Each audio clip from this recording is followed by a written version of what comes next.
Manscaped. You know, the leaders in below the waistline grooming. You know, the people that make sure your dangly twins are always, fried up, ready to roll in, aerodynamic, smooth like a baby's bottom. Well, ladies and gentlemen, we told you on the last episode, but just in case you did not catch that, they got new heat. I'm talking 2-in-1 shampoo and conditioners.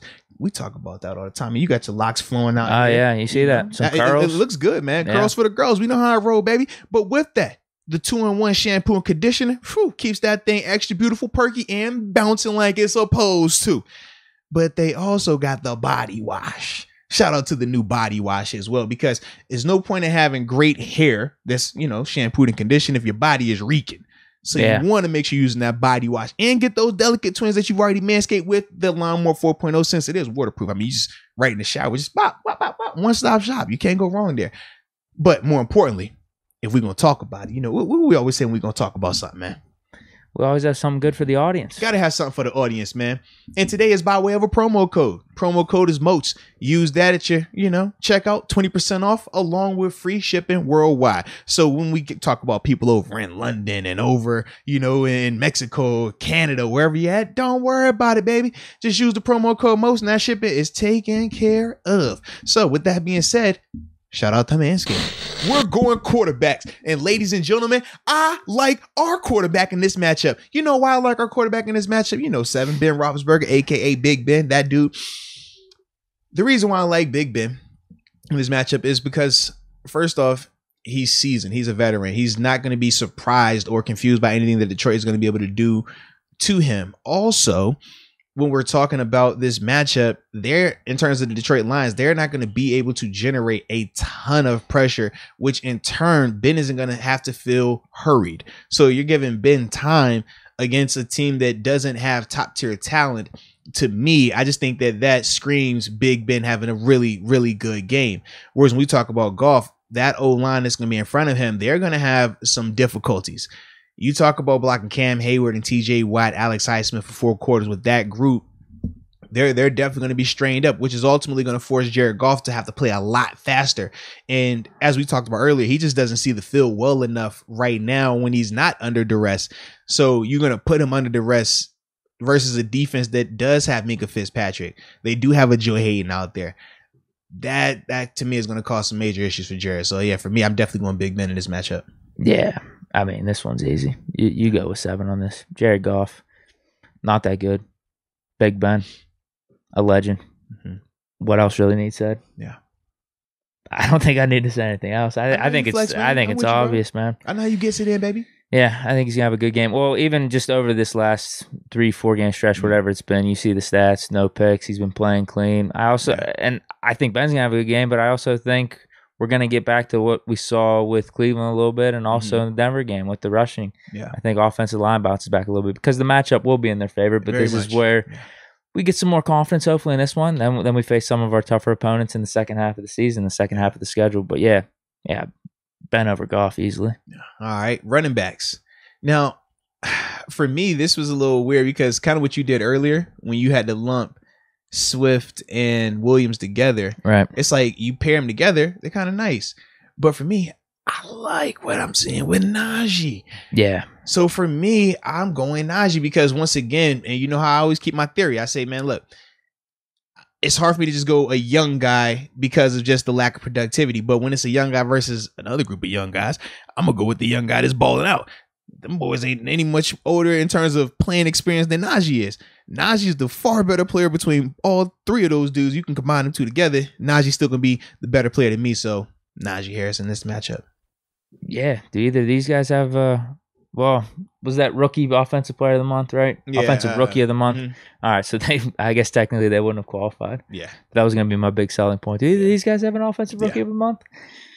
They might not throughout their whole careers, though, if we look back. There we go. I have not looked back on the research to see if either one of those guys Swift, have one. No, there's no way. I haven't Jamal checked, Williams, I can't see it either. I haven't checked, bro. Yeah, neither of them have an offensive rookie of the month like Najee Harris. Yeah. But nah, he's overcoming the offensive line, if anything. We saw it from the last week in the first couple weeks, but when he gets a stride, when the offensive line's looking right, he has some of these holes. Not only that, but in the pass catching game, because we talk about DeAndre Swift, he hasn't done that much for them on the ground just as a running back first type of guy. But whenever they get him the ball in space, as a pass catcher, he's making plays. Najee Harris can do both for us. Yes, very true. So, yeah, And Najee he Harris. can protect as well. Yeah, he's improved on that too. Yep, absolutely, man. All right, the wide receiver position now with this new Claypool update. It gets a little interesting. I still think it's us, though. No question. They don't have a Deontay Johnson in the receiving corps. Yeah. They do have a Amon-Ra St. Brown, though. He was a cute, like, little fantasy sleeper, Saying, but bro, like, yeah, all right. and we even went over stats last podcast. What, 250? I forget how many receptions. So he's not bad for being like a 4th-round pick for them. But They don't have a Deontay. They don't have Deontay. And I mean, even James Washington, I'd probably take over any of these guys too. That's what I was about to say. I was like, it's crazy when we're saying they don't have a Deontay. And for us, we always are like, Deontay Khalif Raymond's like not bad. Trying to, solidify who he is. But man, yeah, you're right. They don't have a Deontay in this match. But imagine if Deontay and Claypool were out there. It wouldn't even be a debate. Oh, yeah. We would just say us and move on. Yeah. Next one gets a little interesting, though. Offensive line. Could it be 2 weeks in a row? Well, there's another position that's I know it is. I know the other one. But could this be 2 weeks in a row? Could it be? Well, if Decker comes back, they could say they have their left tackles. Because Ragnow's out. He's been hurt. Whereas with us, our argument is our guards right now. Right. Dotson and Trey Turner. I don't know if Decker's coming back. If Decker's not back, you got to go with us, I think. But you said he is going to be back, though. There's reports about it. Yeah, so if it's reports about it, we got to air it on the side that he is going to be back there. What does the practice report say this week? You want me to check the latest report? Check the injury report. I don't think he's on the report. Check the injury report for the game, though. I think I have it pulled up. I do. I don't think he's on the report, to be honest. Oh, he is. Full participant. Oh. Deke said that's full. Like, yo. Damn. Yo, you were funny as heck, bro. He might have some rust. I like our matchup, though, so our line's going to look better than theirs anyway. Man. So I'll go with our line. I'm sorry. One day ago, Taylor Decker will be back at left tackle for the Lions. Well, yeah. With first team reps. With Decker being back along with Sewell, I'm going to go with the Lions in this situation. Yeah. For me, it's just hard to. Decker's a good player, bro. A really good player. And he's at a premier position. And we know which one's more important. Outsides, not the insides. I just like the outsides a little bit better than the insides. In terms of the O-line. Right. Yeah. We got potential, though. We're growing. We're getting better. We're in the right direction. I thought this was going to be the week. If it was no Decker, I was definitely going with us, though. But when you told me Decker was a full participant, I'm just like, Yeah, it looks like he's going to play. Imagine if we had a Decker. Imagine we had a Sewell. Yo, boy 7 be looking like God. Well, that's what I'm saying. If 7 comes back, we draft the left tackle first round. No discussion about it. Yeah. Even if we have to. I don't know if Trey Turner comes back, what we do at right tackle. Yeah. I mean, you just draft offensive lineman first 3 rounds because we're set at all skill positions. Maybe a cornerback, depending on what we do in free agency. Just trade for, trade for Penay. Like, yo, what's up, bro? They ain't doing that. Maybe we could have persuaded him in the preseason when he was looking kind of shitty. Right. But see what's going to happen. They're going to fire Dan Campbell anyways. New regime. Nah, I think they give him 1 year. I think they give him one more. But if they don't, though, we'll just, we'll slide in like, yo, what up, Penay? Pull up, bro. We good. Decker's the trade candidate just because he's got a big contract. He's later in his career. Mm-hmm. That's what everyone was saying. Whenever the trade deadline was around. But to me, if we're trading for him, man, it's more of a stopgap right now. Just because, like you said, he is older and stuff like that. Okay. So we're at tight end then. We are at tight end. Dun. This one's a tough one because I think Freiermuth at the end of the day will be the better tight end than TJ Hawkinson. In terms of career-wise. I do think that. Is he better today, though? He might be. We just haven't used him to that extent yet. So is he better today? I'm going to say yes. My heart of hearts, I say yes. But we're not using him like that. The production isn't at Hawkinson's level just yet. Hawkinson has a Pro Bowl. It's hard to say a guy is better right now versus a guy that's been to a Pro Bowl, a guy that, I mean, he's done this. Like TJ, you watch the tape on TJ, you know what TJ looked like. We said that, hey Pat, that's how you supposed to be. You gonna get there, but we haven't seen it just yet. He's really showing the signs, though. He is really showing the signs. It's there. It just hasn't been revealed fully just yet. So if it hasn't been revealed, we just need more targets. But dude, honestly, even if we're just going off these past couple weeks, the production's equivalent, if not better, on Freiermuth's behalf. So what are we expecting to see more of Freiermuth the rest of the season, or even in this game, the Freiermuth of these past couple weeks, or the Freiermuth at the beginning of the season? Mm-hmm. I know what TJ we're gonna see. He's good. TJ got a great. He might. Which matchup you think better? He might have a better matchup, low key. No. What? No. What? I think Lions are just trash all around on our defense. I know you like your guy Anzalone, whatever the hell his name is. Alex Anzalone. Yeah. Oh, to me, I think Freiermuth would torch that dude. And you don't think who's covering TJ? Might have to do Edmonds. You say you talking right now, right? You say you just shifted, right? You say you pivoted, I put a right? linebacker on Friday. Okay. That's all I'm saying. If you gonna go Alex or Pettit, now you want to. We're gonna go Edmonds there. Come on now, bro. Come on now. You watch the tape. You know what TJ. You watch the tape, bro. You seen it. This is a step up. You know what that man is. You know what he is. He's their leading receiver right now. You know what that man is, and they're going to feed him. He's going to get his targets. You know he's going to get his targets. I think Freiermuth has the better game. I know that's always that's always my backup card, and I've gotten that wrong. Trust me, I've gotten that wrong on some of these picks. I was like, well, you're like, yo, who got the better matchup? We got the better matchup. I'm like, bro, I do think Freiermuth has the better game. I'm optimistic about our guys. It's going to be the Darren Waller situation in this game for our defense, I think. Okay. We're going to stop Hawkinson. I don't think they're going to be able to stop Freiermuth. Okay. Now, goes back to the better player, how much attention we're putting to Hawkinson versus how much the Lions are putting to Freiermuth. You know, I'll give you Hawkinson just based off body of work, but I do think maybe even by the end of this season and in this game, definitely in this game, I think Freiermuth has the better game, but also we're saying he's the better tight end at the end of the season. I just think it's going to be interesting, especially when I think of not just base downs, but possession downs too. You think about like potential matchups that TJ could get if we don't go the Darren Waller route. If they go the Darren Waller route, that could end a lot of it. They didn't have receivers like the Raiders either. You never know. Because we were also Raymond goes for 120. It was the Eagles, right? It was Quez Watkins and Fulcom. That's what it was. Fulcom last year. And it was in Ward. He was the other guy. Greg Ward. He was the other dude. Both of them dudes like started torching us. Like, yeah. So for me, I'm just like, if they don't go the Darren Waller route where they implement the hard double with Minka or Edmonds and whoever else, you're looking at Bush, Schobert, Spillane, maybe like an outside linebacker on him at one or two times. Like, I don't know, man. I think that he got the better matchup right now, unless we give the Darren Waller treatment. So you think he has the better game or no? I personally do, because he's going to be their primary target. That's option number one for them. Okay. And like you said, at least with the Raiders, they still could go to Ruggs at the time. They still could run the ball a lot better at the time. Oh, you're forgetting about Renfro too. Yeah. Oh yeah, Renfro, absolutely. Yeah. Your boy Renfro. Renfro, stop it. But no, he played well. He's been playing well. I ain't gonna trip. But with the Lions, if Hawkinson's not there, they're going to Swift. But Hawkinson's option number one. That's who they look for. And you see, they make it a point to target him. They make it a point to have him as a feature. You know, we're not doing that with Pat right now. I'm hoping. I hope so too, but we're not though. We're gonna have to now with Claypool out. We're gonna really have to. I think. I hope so, but we haven't seen anything that says, "Hey, we're gonna start featuring him and actually giving him more targets." Even last game, we thought, "Man, that was a good amount of targets," but still, it was only what 5, 6.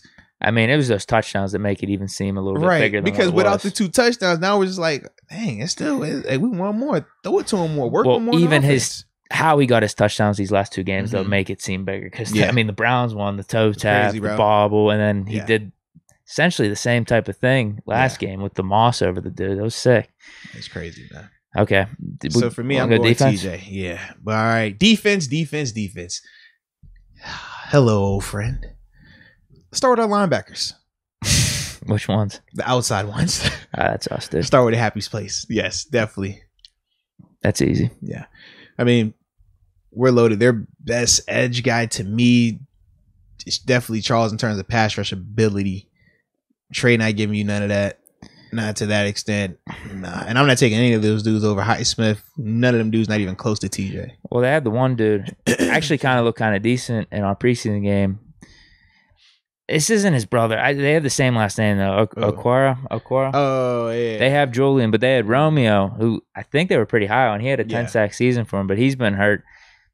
So, yeah, you're right. Like, they don't it's clearly us. I don't even know what else there needs to be said about this discussion. We have the guy, in my opinion, who's front runner for Defensive Player of the Year.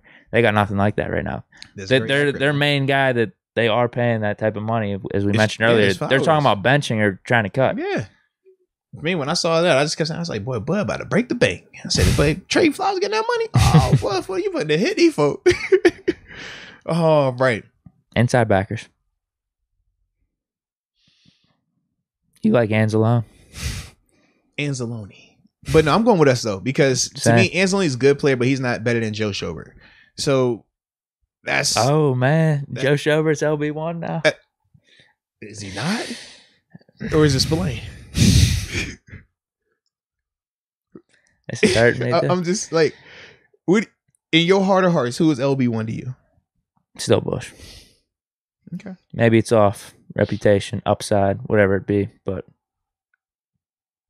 it would have to be more of the upside, because reputation right now has, in terms of just like that crazy season, that ball, like, or he's like, oh, yo, this is it. Like, he's proven it. Like, we haven't had that. We're waiting. Like, we're hoping that it's going to start happening soon, especially at this point in the season. Schobert's been more steady this season, but I have seen some good things from Bush. Yeah. He just needs to put it all together. Though. Yes. It's like, when we talk about the O-line, or excuse me, not even O-line, but a year ago we were talking about the offense. We were like, man, it's like that popcorn effect. 1 minute, this guy misses a block. 1 minute, the running back misses a cut. 1 minute, this guy just gets beat.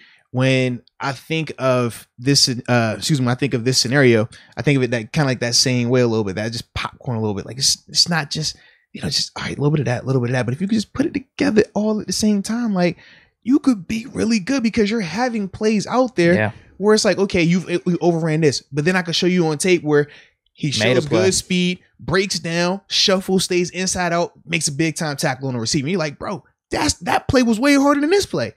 But it's like, then he'll turn around and he'll try to backdoor play. He'll turn around and get washed by an O-line because he's a little bit high. And it's like, yo, if you put it together every time, and you could be so good, because the athletic ability is there. But the consistency isn't there right now, man. Yeah. Yeah.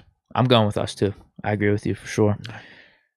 Our LB1 is better than their LB1, though. Because like I said, I like Alex if Alex was a Robin. If Alex was the number 2 guy there, I think that, now you're talking nice. But it's not the situation. He has to be their guy.